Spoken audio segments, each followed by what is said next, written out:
Bonjour à tous. Nous sommes présentement, nous allons débuter en fait ce webinaire. Je me présente, Nadine Lachance, directrice générale de la Chambre de commerce et d'industrie de Vaudreuil-Soulanges. Donc, je suis très heureuse aujourd'hui de vous présenter notre troisième webinaire cette semaine. Donc, on a parlé en début de semaine des bonnes pratiques au niveau des ressources humaines. Hier, on a vu plusieurs subventions financières qui ont été annoncées par le gouvernement fédéral, entre autres. Donc, aujourd'hui, c'est le tour de parler un peu juridique. Donc, on va toucher les obligations et les bonnes pratiques juridiques avec notre invité aujourd'hui qui est en fait Pierre Séguin de SPS Avocats. Donc, avant de lui laisser la parole, j'aimerais encore une fois remercier les partenaires de la Chambre de commerce qui nous permettent en fait de poursuivre notre mission. Donc, merci à Desjardins Vaudreuil-Soulanges et Développement Vaudreuil-Soulanges. L'apport financier que vous nous donnez là, en cours d'année et à travers là, les différents événements nous permettent de rester là et de rester pertinent. Donc, Pierre, je te laisse la parole. Oui, bonjour, et j'aimerais aussi en profiter pour remercier Nadine Lachance et son équipe pour organiser ce webinaire, ainsi que ceux précédents et ceux à venir là, qui s'inscrivent dans une volonté d'informer les gens d'affaires sur différents thèmes qui leur sont importants, surtout considérant la situation que nous vivons tous actuellement là, de pandémie COVID-19. Alors, le but du webinaire que j'anime aujourd'hui, quoique ça aborde un sujet qui est quand même très, très technique, ça veut quand même très, comment je dirais, donc, bref, si vous me permettez l'expression, et vise tout simplement à aborder la question des droits et obligations de votre entreprise dans le contexte actuel de COVID-19. Alors, me voici donc, c'est ça, je suis avocat depuis plus de 25 ans, essentiellement en droit des affaires et immobilier. Mon bureau est situé à Vaudreuil-Dorion, sur le long de la Transcanadienne. D'ailleurs, nous sommes voisins des bureaux de la Chambre de commerce. Et ça me fait donc plaisir d'avoir accepté leur invitation d'animer ce webinaire. Alors, on va passer à la présentation en question. Donc, le but de mon allocution, c'est de m'adresser à votre entreprise sous ces deux chefs, sous ces deux chapeaux, et je m'explique. Votre entreprise agit dans le cadre de ses affaires quotidiennes comme créancier et elle agit aussi comme débitrice. Elle agit comme créancière, pourquoi? Parce que ses clients lui doivent de l'argent et elle agit comme débitrice parce qu'elle doit payer ses fournisseurs, elle doit payer son loyer, rembourser ses prêts, rembourser ses marges de crédit, payer ses employés, les taxes, etc. Donc, c'est sous ces deux chefs-là de votre entreprise que cette présentation vous est adressée. On va passer au diapo suivant, le voici. Alors, pour pouvoir aborder le sujet, je vais définir les trois types d'obligations que toutes les entreprises assument quotidiennement et ces obligations-là sont définies par la loi. Il va être important de bien les saisir, bien les comprendre parce que ça dépend du type d'obligation que votre entreprise doit assumer qu'on va déterminer quelle est l'incidence du COVID-19 dans ses rapports d'affaires. Évidemment, dans cette analyse-là, je vais faire état très brièvement de la règle générale qui s'applique à tout contrat et obligation souscrite par votre entreprise ou dont en faveur de qui votre entreprise les a souscrits. Je vais aussi définir le concept de force majeure, en quoi consiste une force majeure par rapport à l'événement du COVID-19, ainsi que l'incidence du COVID-19 sur les obligations et les droits de votre entreprise dans ses activités générales et quotidiennes. Alors, on va passer au slide suivant. Alors, la loi définit trois types d'obligations. En fait, une obligation, il faut bien comprendre, il s'agit d'un engagement à faire quelque chose ou à ne pas faire quelque chose, mais pour les fins de cette présentation, il s'agit d'un engagement, pour simplifier la présentation, en fait, il s'agit d'un engagement à faire quelque chose. La loi définit trois types d'obligations. L'obligation de moyens, l'obligation de résultat et l'obligation de garantie. dans le slide suivant, on explique en quoi consiste, selon la loi, une obligation de moyens. L'obligation de moyens, c'est une obligation en vertu de laquelle vous, à titre d'entreprise, êtes tenu d'agir avec prudence et diligence en vue d'atteindre un résultat convenu et, comme le dit la loi, en employant tous les moyens raisonnables aux fins d'assurer l'atteinte du résultat. Ça semble très technique ou très philosophique ce que je vous dis, mais c'est réellement, il s'agit là en fait de l'obligation la plus courante qu'on retrouve dans les affaires quotidiennes d'une entreprise. En réalité, cette obligation-là, qui est d'une intensité moyenne, se présume selon la teneur du contrat que vous avez signé, selon sa nature ou selon ce que la loi édicte. Il s'agit de comprendre que moins l'atteinte du résultat est prévisible, plus l'obligation en question est une obligation de moyens. Comme par exemple, constitue une obligation de moyens ou sont redevables, si vous voulez, d'une obligation de moyens, le chirurgien, le pompier, l'ambulancier, vos employés, votre mandataire. Toujours important de bien lire votre contrat pour pouvoir déterminer l'intensité de votre obligation et pour pouvoir déterminer s'il s'agit là d'une obligation de moyens. Et aux diapositives suivantes, on expose en quoi consiste l'obligation de résultat. L'obligation de résultat, c'est une obligation qui existe lorsqu'il s'agit d'atteindre un résultat précis et déterminé. Ce type d'obligation se présume selon le texte du contrat et selon sa nature ou même selon la loi. Plus l'atteinte du résultat est prévisible, plus l'obligation en question ou l'engagement en question est une obligation de résultat. Un exemple, un constructeur d'une maison clé en main, un architecte ou un ingénieur avec comme mandat de confectionner des plans, un livreur ou un déménageur. Il s'agit aussi d'une obligation qui peut être exclue par convention, sauf exception. Encore là, bien important de lire vos contrats pour vous en assurer. En fait, pour pouvoir déterminer s'il s'agit d'une obligation de résultat ou non. En ce qui concerne l'obligation de garantie, qui est l'obligation qui est avec la plus forte intensité, si vous voulez, il s'agit d'une obligation en vertu de laquelle vous, à titre d'entreprise, êtes tenu d'atteindre un résultat précis et déterminé, même dans l'éventualité d'une force majeure. Ce type d'obligation très dense, très intense en fait, ne se présume pas. Il doit être prévu dans le contrat ou par la loi. À titre d'exemple, puisque ce sont deux types d'obligations qui sont beaucoup moins fréquentes, on peut parler du vendeur avec garantie légale. Je vous donne un exemple. Quelqu'un vend une propriété et dans le contrat, c'est marqué que la propriété est vendue avec la garantie légale prévue par la loi ou avec une garantie conventionnelle que le vendeur s'engage dans le contrat de vente. À ce moment-là, c'est une obligation de garantie. Il y en est de même pour le fabricant d'automobile. Il vous vend une automobile avec une garantie 100 000 km, 3 ans. Un exemple que je vous donne. Il s'agit là d'une obligation de garantie. L'entrepreneur spécialisé que vous engagez et qui vous signe un contrat en vertu duquel les travaux, exemple les travaux de toiture qu'il va faire sont garantis, il s'agit là d'une obligation de garantie.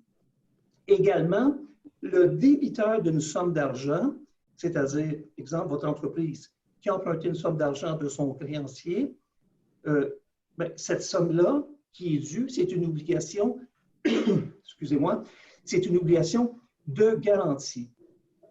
Donc, bien qu'il s'agisse d'une obligation de garantie, cette obligation de garantie peut être exclue. Et donc, par convention, sauf exception prévue par la loi. Encore là, il est bien important de lire votre contrat pour vous assurer s'il s'agit d'une obligation de garantie ou non. Mais sachez qu'en matière d'obligation de garantie, cela ne se présume pas.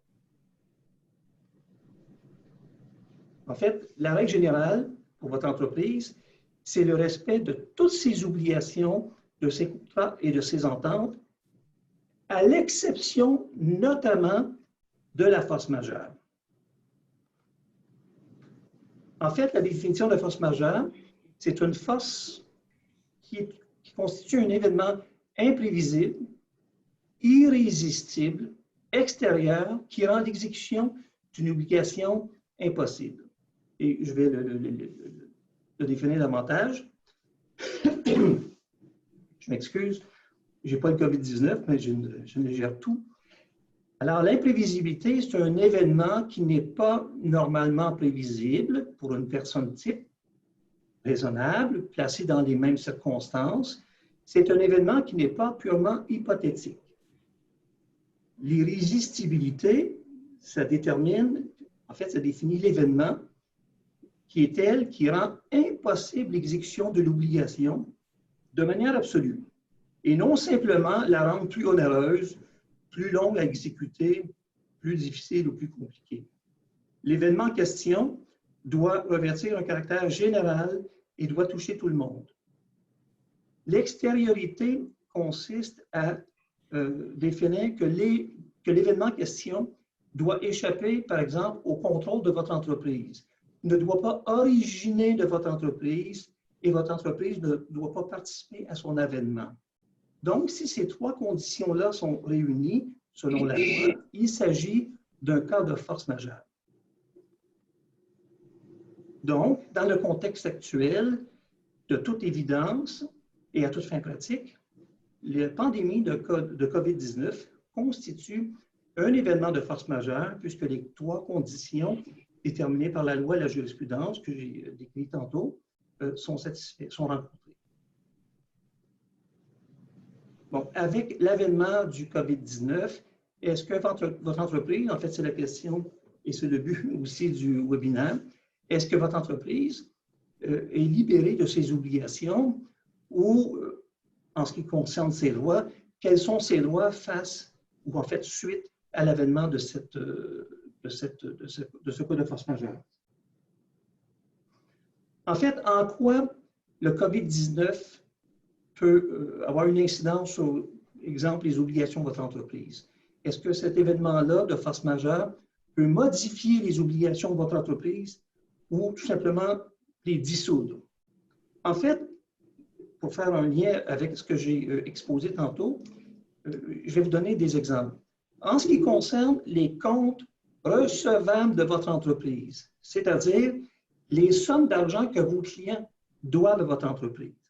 Comme je l'expliquais tantôt, cette obligation de payer est une obligation de garantie. Donc, qu'il y ait eu ou qu'il y ait COVID-19 ou non, ou autre cas de force majeure, vos clients sont tenus à payer les sommes dues à votre entreprise. Il en est de même pour les sommes que votre entreprise doit à ses créanciers. Exemple, le paiement des loyers, des taxes, le remboursement des prêts, le paiement des salaires. Votre entreprise est tenue de payer ces sommes d'argent. Pourquoi? Parce qu'il s'agit là d'une obligation de garantie. En ce qui concerne les contrats à exécuter par votre entreprise ou qu'un des fournisseurs de votre entreprise s'était engagé à exécuter en faveur de votre entreprise, en fait, il s'agit de déterminer si ces obligations-là étaient des obligations de moyens ou de résultats, telles que je l'ai décrit tantôt. S'il s'agissait d'une obligation de moyens ou de résultats, votre entreprise est libérée de l'obligation d'exécuter ces obligations ou le moment pour l'exécuter est retardé jusqu'à la fin du cas de force majeure. En ce qui concerne l'obligation de garantie, il n'y a pas de libération et à ce moment-là, l'obligation en question va être exécutée. Et bien attention de porter un regard particulier. Un contrat peut comporter des obligations à la fois de garantie et de moyens et de résultats. Donc, l'analyse des contrats est capitale dans ce contexte. Si jamais vous concluez un contrat actuellement, en cause de COVID-19, sachez qu'il s'agit d'un cas de force majeure que vous connaissez, donc votre entreprise ne pourra pas invoquer l'existence de cette pandémie pour se soustraire de ses obligations.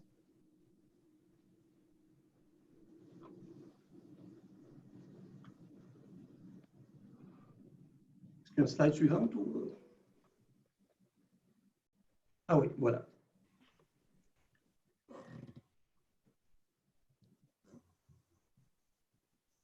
Bonjour tout le monde. Donc, Nadine et moi, on est revenus pour la période de questions. Peut-être juste vous expliquer, il y a 3 moyens de pouvoir poser des questions. Donc, dans la barre en bas grise de votre écran, vous avez le Q&A, Question and Answer, où vous pouvez poser vos questions. Il y a également le chat. Et sinon, vous avez la possibilité là, de lever la main. Donc, à droite de votre écran, là, si vous avez les participants d'ouvert, vous pouvez à ce moment-là lever la main. Et je vais voir que vous avez levé la main. Je pourrais vous donner la parole.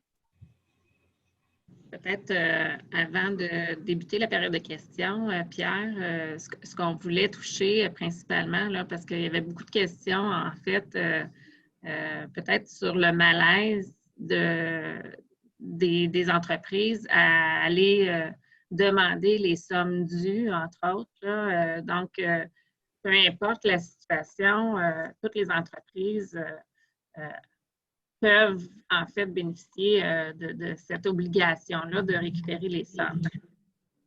Oui, tout à fait. Écoutez, entre la règle de droit qu'on discute aujourd'hui et la façon de faire pratico-pratique, ça va être à l'entrepreneur, à l'entreprise de décider.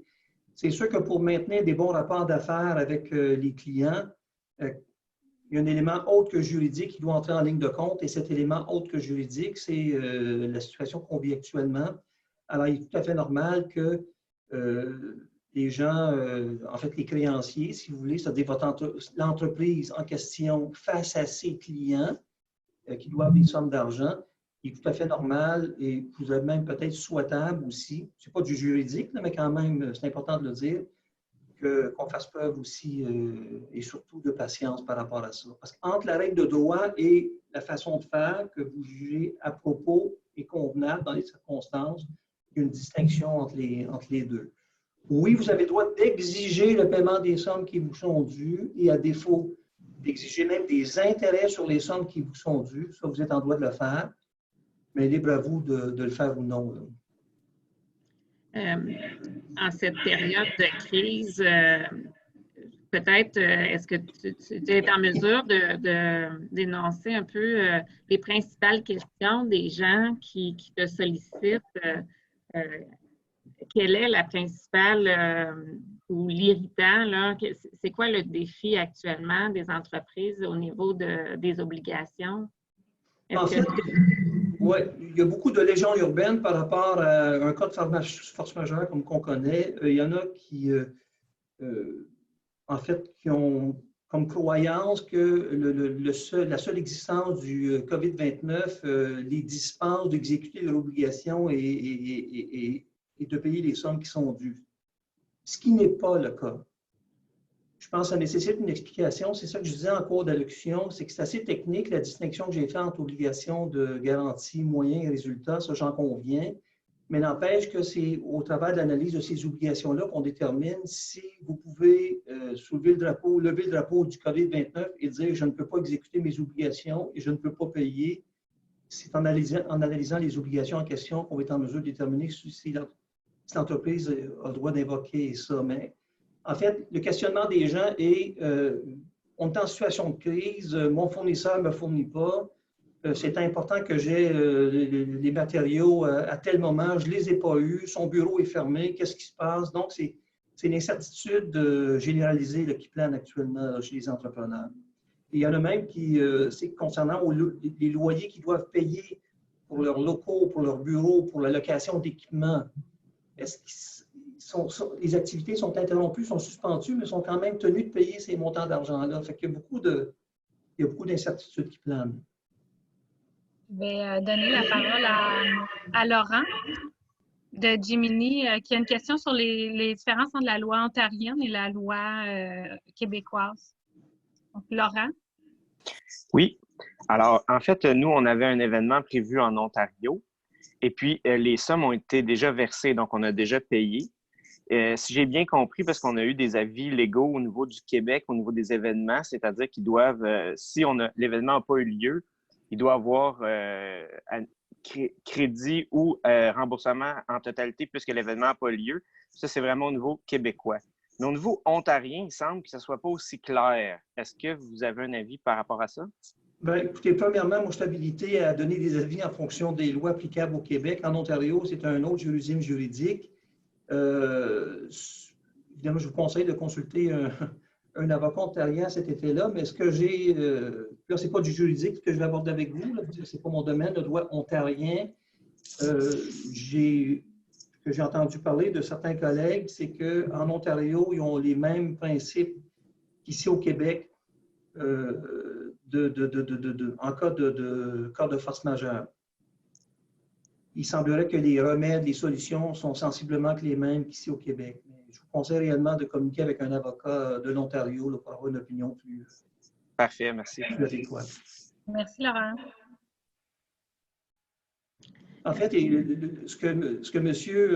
a allégué tantôt, son fait vécu à lui, que les frais de la réservation pour l'événement ont dû lui être remboursés, c'est effectivement ce qui se passe ici au Québec.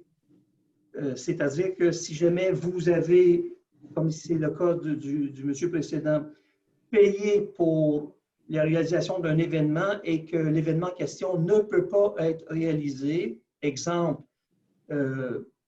la personne qui devait organiser l'événement ne peut pas le faire, donc vous dit « je ne peux pas organiser votre événement », cette personne-là doit vous rembourser les sommes en question parce que là, il y aurait un enrichissement de un et un appauvrissement de l'autre sans qu'il y ait eu de contrepartie. Fait que la conséquence, c'est justement c'est la remise, ce qu'on appelle la remise en état des parties.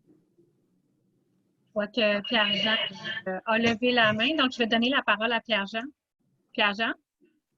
Oui, bonjour vous trois. Salut Pierre. Bonjour. Parlant de contrats comme ça pour des événements, est-ce que si dans le contrat, un dépôt a été fait et que c'est stipulé que c'est non remboursable, est-ce que c'est la bonne foi de l'entrepreneur qui rembourse ou là, on peut s'appuyer sur le contrat pour le dépôt?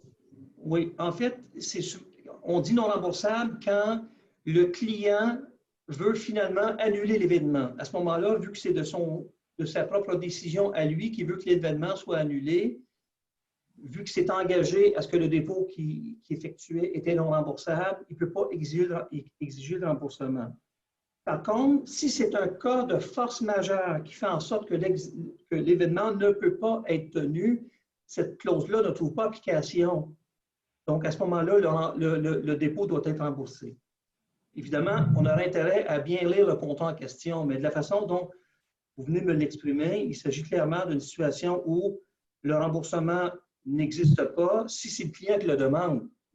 Mais comme je disais il y a 2 secondes, c'est pas le client, dans le cas qui nous occupe de COVID-29, ce n'est pas le client qui le demande, c'est qu'un interdit, par exemple, de tenue de l'événement. À ce moment-là, le dépôt doit être restitué, remboursé. Merci. Merci, Pierre-Jean.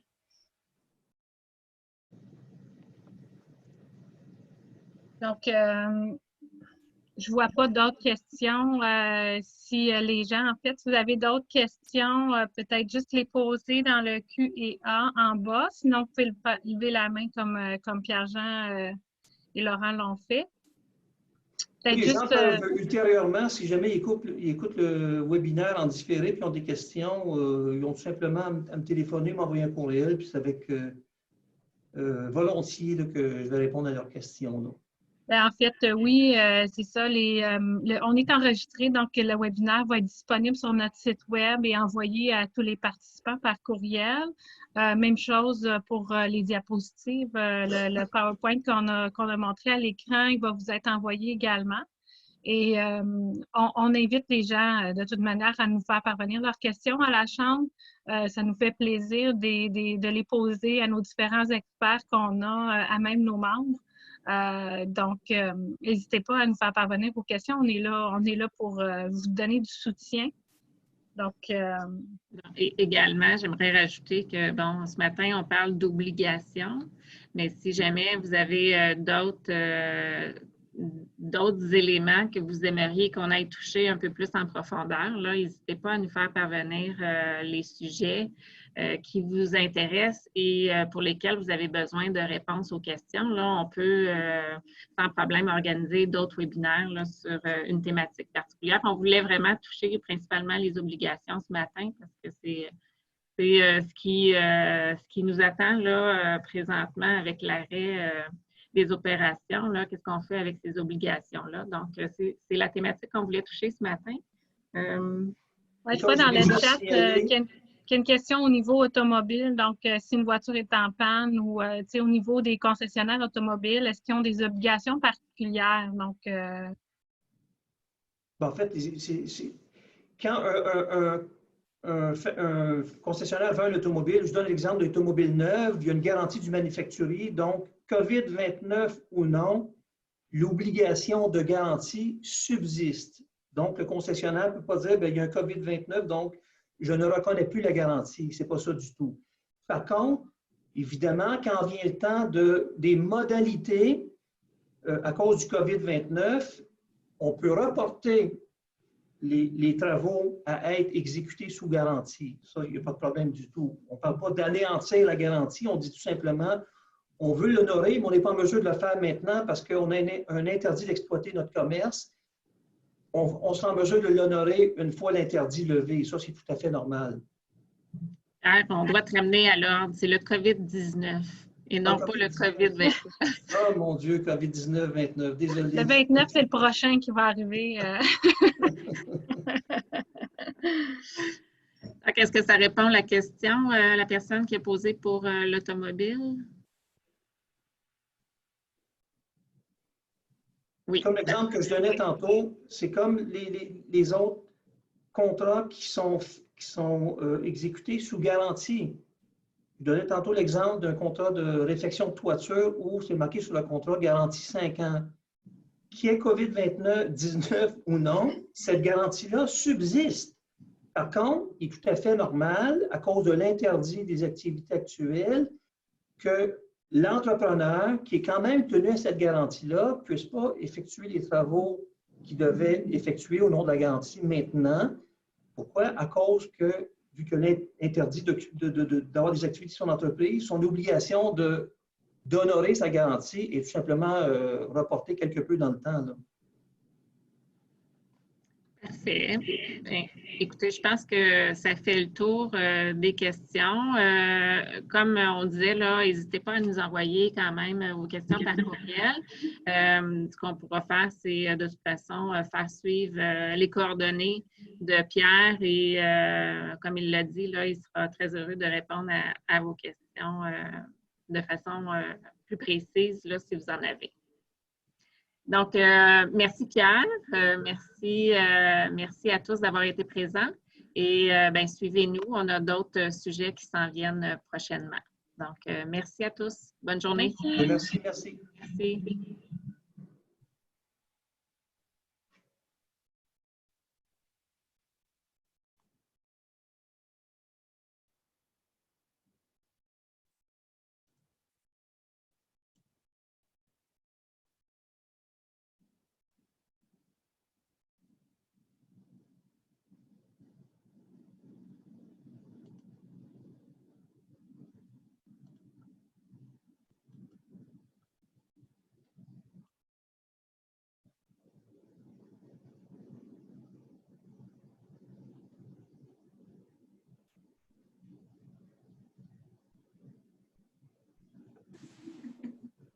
Il y a encore 6 personnes.